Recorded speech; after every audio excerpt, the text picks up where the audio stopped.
आज सकाळी मॉर्निंगची सुरुवात खूप छान झाली. आज काही धावपळ पण नव्हती आणि घाई गडबड नव्हती, कारण शार्वीला स्कूलला सुट्टी होती. सर्व कामं निवांत चालू होते.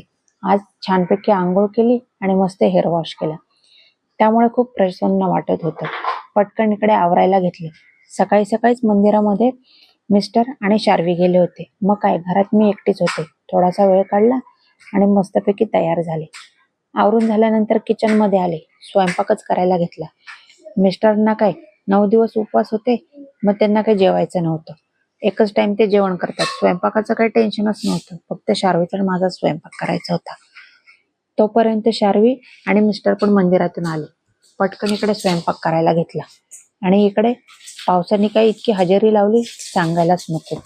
2 दिवस झाले इतका पाऊस आहे की उघडायचं नावच घेईना. खूप विचित्र वातावरण वाटत होतं. काय करणार, थांबायचं काही नावच घेत नव्हता. येताना मिस्टरांनी तुळशीचं रोप आणलं होतं, कारण की आमची घरातली तुळशी खराब झाली होती.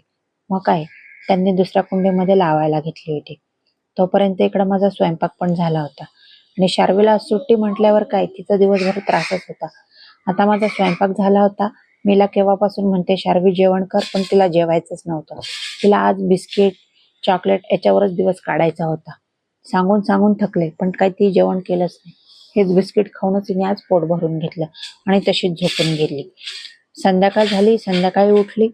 मग काय, बरोबर भूक लागली. मग थोडंसं ऍपल वगैरे खाल्लं. कधीच ती ऍपल खात नाही, पण आज तिने स्वतःहूनच ऍपल मागितलं आणि खाल्लं. इकडे माझा स्वयंपाक पण झाला. मग आम्ही छानपैकी जेवायला बसलो. आज तर काय, मिस्टरांचा उपवास होता संध्याकाळी.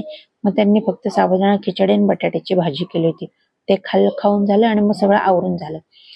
इकडे 11:30 वाजले रात्रीचे. आणि शार्वीचं काय, इकडे मेकअप करायचं चाललं होतं. पर्स काढली आणि चेहऱ्याला रंगरंगोटी करायचं काम चालू होतं. लिपस्टिक मेकअप करणं चालू होतं. स्वतःचं तर तोंड रंगवलं, पण माझं पण तोंड रंगवायचं काम करत होती ती.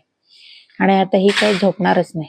रात्रीचा 1 वाजला आणि ही आता आरशात पाहून हेअरस्टाईल करत होती. आणि त्याच्या पप्पांनाही सांगत होती, मी तुमची हेअरस्टाईल करून देऊ का. चला, आमचा तर दिवस आज असाच गेला.